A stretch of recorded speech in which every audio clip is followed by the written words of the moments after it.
પહેલું બાપુ આપે એક પ્રતિનિધિને લઈ અને લેટર લખ્યો છે સિહોર ડેપ્યુટી કલેક્ટરને, જેને લઈ એક વિવાદ સર્જાયો છે. પ્રથમ તો તમે શું કહેશો? આ પત્ર તમે લખ્યો છે, શું કહેશો? હા, એ પત્ર મેં લખેલો છે નાયબ કલેક્ટરને સિહોર છે એમને સંબોધીને કે જે જિલ્લા સંકલન કે તાલુકા સંકલનના ચર્ચા વિસ્તારના પ્રશ્નોની ચર્ચા વિચારણા માટે મળતી જે કમિટીની મિટિંગ છે એમાં ચર્ચા વિચારણા કરવા અને પત્રોનું લેવડ દેવડ કરવા માટે મારો ભરોસાપાત્ર ઓથેન્ટિક પર્સન તરીકે 100% વ્યક્તિ રહેશે એવી મેં રજૂઆત કલેક્ટરને જાણ માટે કરી છે. એ એટલા માટે કરી છે કે મારી વિધાનસભા જે છે એ 2 જિલ્લામાં વિભક્ત છે. એક ગઢડા તાલુકો બોટાદ જિલ્લામાં છે અને વલભીપુર અને ઉમરાળા એ ભાવનગર જિલ્લામાં છે. જેના કારણે આ જે સંકલન સમિતિની બેઠકો હોય છે એ મહિનાના અંત ભાગમાં લાસ્ટ વીકમાં એક જ દિવસે એક જ સમયે હોય છે. ભાવનગર બોટાદનું અંતર આપ બધા જાણો છો, એટલે હું વ્યક્તિ એક 2 જગ્યાએ કેવી રીતે હાજર રહી શકું? એટલે કોઈ પણ એક જગ્યાએ મારે મારા પ્રતિનિધિ તરીકે ઓથેન્ટિક પર્સન મારે એપોઇન્ટ કરવો જોઈએ. એ એટલા માટે મને એ પણ ખબર છે ભારતીય સંવિધાનની દૃષ્ટિએ જે જિલ્લા સંકલન સમિતિ છે એનું ગઠન મૂળ રૂપથી 1995માં ભારતીય જનતા પાર્ટીની સરકારો આવ્યા પછી શરૂ થયું છે. એમાં સરકારના અધિકારી તરીકે જિલ્લા કલેક્ટર, જિલ્લા વિકાસ અધિકારી, જિલ્લા પોલીસ અધિક્ષક, સમાજ કલ્યાણ અધિકારી અને જુદા જુદા વિભાગના કાર્યપાલક એન્જિનિયરો બેસતા હોય છે. અને ચૂંટાયેલી પાંખમાંથી સાંસદથી લઈ ધારાસભ્ય, જિલ્લાનો ડેલિગેટ, સામાજિક ન્યાય સમિતિનો ચેરમેન, જિલ્લા પંચાયતના અધ્યક્ષ, આવી રીતે જુદા જુદા શ્રેણીના લોકો બેસતા હોય છે. અને એમાં કોઈ પ્રતિનિધિને બેસવાનો કોઈ અધિકાર નથી એ મને ખબર છે.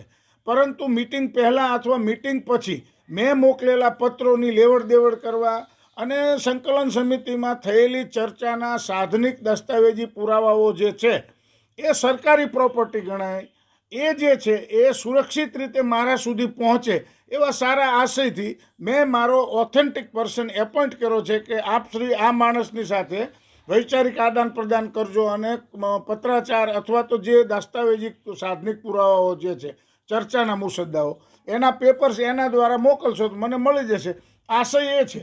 આના 2 કારણો છે. 2 જિલ્લામાં મારી વિધાનસભા વિભક્ત છે.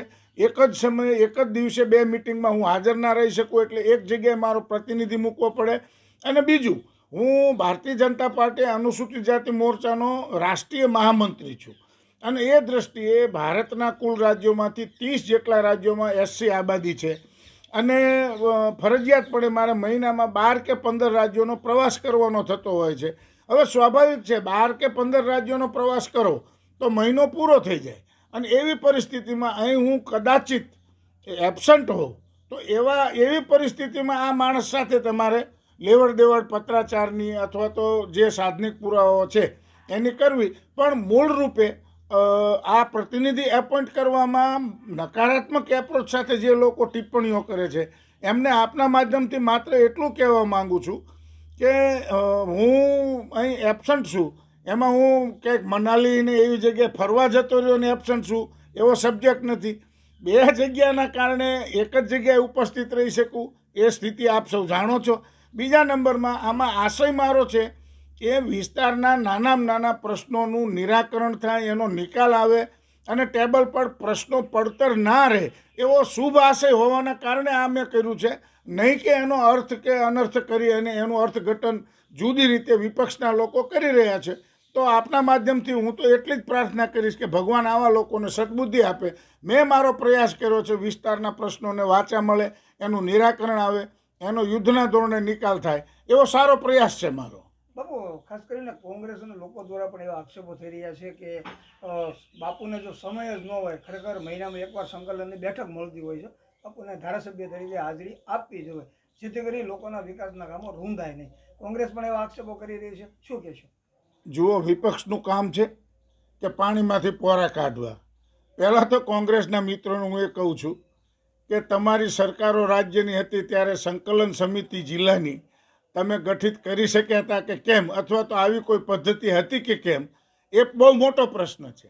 એટલા માટે કે આ જિલ્લા સંકલન સમિતિનું અમલીકરણ રાજ્યના ગેજેટમાં પરિપત્રિત 1995માં થયું છે અને એમાં જિલ્લાના સક્ષમ અધિકારીઓ, જિલ્લાની અંદર ચૂંટાયેલા તમામ પાંખના પ્રતિનિધિઓ એ પ્રભારી મંત્રીની સાથે બેસી અને જિલ્લાનો વિકાસ કરે, એ જિલ્લાના પ્રાણ પ્રશ્નો છે જેનો તાત્કાલિક યુદ્ધના ધોરણે નિકાલ કરવો જોઈએ એની ચર્ચા કરે એવો સારો આશય છે. અને એ મને સમજ છે કે જિલ્લાના ધારાસભ્ય તરીકે મારે એમાં ઉપસ્થિત રહેવું જ જોઈએ, એ ફરજિયાતપણે છે અને હું ઉપસ્થિત રહું પણ છું જુદી જુદી સમિતિની બેઠકોમાં. પરંતુ મેં કહ્યું એમ મારી વિધાનસભા 2 જિલ્લામાં વિભક્ત છે અને સંકલન સમિતિ સેમ ડે હોય છે, ત્રીજા શનિવારે એક જ સમયે હોવાના કારણે એ હું ત્યાં એક જ જગ્યાએ હાજર રહી શકું. બીજી જગ્યાએ મારે ફરજિયાતપણે કોઈ મારો માણસ એપોઇન્ટ કરવો પડે કે જે ભરોસાપાત્ર હોય, અને એ માણસ એની વાત મૂકવાનો નથી, એ માણસ મારી વાત મૂકવાનો છે, મારા પત્રો, મારી સહીવાળા પત્રો મૂકવાના છે. અને એટલે મેં વિધાનસભા કોઈ બીજાના હાથમાં આપી દીધી એવો પણ પ્રશ્ન ઉપસ્થિત થતો નથી. એ માણસ માત્ર ટપાલી તરીકેનું કામ કરવાનો છે, મારા લખેલા પત્રો ત્યાં લઈ જવાનો છે.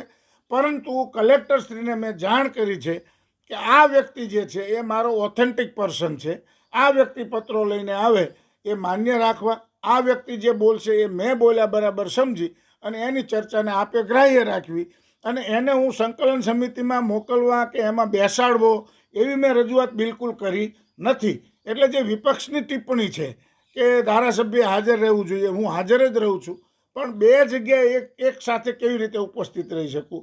આ પરિસ્થિતિમાં મારે મારો પ્રતિનિધિ મૂકવો જોઈએ અને એ દસ્તાવેજી જે પુરાવાઓ છે સરકારની પ્રોપર્ટીના એ બધા સુરક્ષિત રીતે, સુરક્ષિતપણે મારા હાથ સુધી પહોંચે એ પણ જરૂરી છે. અને એટલે મેં આ કામ કર્યું છે. બાબુ, આપણે જે લેટર મોકલ્યો ત્યારબાદ સોશિયલ મીડિયામાં પણ એક ચાલુ થયું છે કે બાપુની અનામત બેઠક છે અને સવર્ણોના પ્રતિનિધિત્વ મૂકવામાં આવ્યો છે, આ બેઠક ખુલ્લી થઈ ગઈ, ઓપન થઈ ગઈ એવી વાત છે, શું કહેશો? એમાં એવું કહું છું કે મેં અગાઉ કહ્યું એમ પ્રતિનિધિ એપોઇન્ટ કરવો એટલે ટપાલી તરીકેનું કામ કરવું, મેં કીધેલી વાત ત્યાં કહેવી, મેં લખેલા પત્રો જિલ્લા કક્ષાએ સક્ષમ અધિકારી સુધી પહોંચતા કરવા અને જિલ્લા કક્ષાના અધિકારી સુધી વિકાસના અને વિસ્તારના વણ ઉકળ્યા પ્રશ્નોનું છણાવટપૂર્વક ચર્ચા કરવી એવો શુભ આશય છે.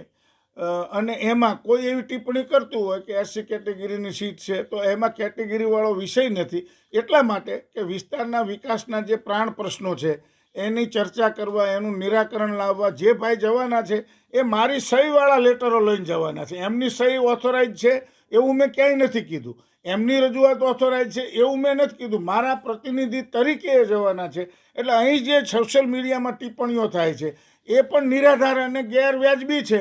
એ તો વિપક્ષનું કામ છે કે એ આવી ટિપ્પણીઓ કરે છે, પણ એમાં તથ્ય એવું છે કે મેં પોતે મારી સહીથી મારી જાતે વિચારીને લખેલા પ્રશ્નો જે છે એ મારા પ્રશ્નો છે, એ માત્ર માધ્યમ બની એને ત્યાં રજૂ કરવા જવાના છે. એના ઓથેન્ટિફિકેશન માટે મેં ઓથોરાઇઝ પર્સન એપોઇન્ટ કર્યો છે એવું આમાં કહી શકાય. એમાં વિધાનસભા આખી કોઈના હાથમાં સોંપી દીધી છે એવો પ્રશ્ન ઉપસ્થિત થતો જ નથી. અને આવી વાતો કરવાવાળા લોકોએ ભારતીય સંવિધાન અને જિલ્લા સંકલનની સમિતિની સંરચના અને એને સંલગ્ન પ્રશ્નોની આપલે, એની સાથે રહેલા એની ગોપનીયતાના મુસદ્દાઓ અને આ બધી બાબતોની છણાવટપૂર્વક અધ્યયન કરી અને આવા સવાલો કરવા જોઈએ, અન્યથા આ નિરાધાર પ્રશ્નો છે. બાબુ, છેલ્લો પ્રશ્ન, આપણે જે પત્ર લખ્યો, પ્રતિનિધિઓને નિમણૂક કરી, અન્ય ધારાસભ્ય કે સાંસદોએ લખ્યો હોય છે? એમાં હું એટલા માટે નહીં જવા માંગુ કારણ કે રાજ્યનો આખું પ્રશાસન એ આમાં આ બધી બાબતો છે ને ખૂબ લાંબી, તમે 2-3 મિનિટના ઇન્ટરવ્યુમાં પતાવવા માંગો તો ના પતે. પણ હું એમ કહીશ કે આખું લોકતંત્ર 4 પાયા પર નિર્ભર છે, 4 પાયા વ્યવસ્થિત સુચારું ચાલતા હોય તો જ આ પ્રશાસન થઈ શકે. એવી જ રીતે રાજ્યના ચૂંટાયેલા લોકો અને અધિકારીઓ, આ બધા લોકો સાથે મળી અને વિસ્તારના વિકાસના પ્રશ્નો, વણ ઉકલી બાબતોની વાચા આપવા માટે એકઠા મળી અધિકારી વર્ગ અને ચૂંટાયેલો વર્ગ આ બંને સાથે સમન્વય અને સંકલન કરીને ચાલે એ એક શુભ આશય છે. અને એમાં ચૂંટાયેલા પ્રતિનિધિ અનિવાર્ય સંજોગોના કારણે અનુપસ્થિત હોય તો એવી પરિસ્થિતિમાં એનો માણસ એ પ્રશ્નોની આપલે કરવા જાય, ચર્ચા વિચારણા કરવા જાય એ પણ વ્યાજબી છે. અને એટલે હું એવું માનું છું કે અનેક ધારાસભ્યો છે, અનેક સાંસદો છે, એ બધા પોતપોતાની રીતે કેવું કરતા હશે એની મને ખબર નથી, પણ મેં મારા વિસ્તારમાં મારા ભરોસાપાત્ર વ્યક્તિત્વને એપોઇન્ટ કરી અને મારા લખેલા પ્રશ્નો, મારા લખેલા પત્રો અને એને એ કલેક્ટર સુધી પહોંચતા કરવા માટે સક્ષમ રીતે ઓથોરાઇઝ કર્યો છે, એ ચોક્કસ છે.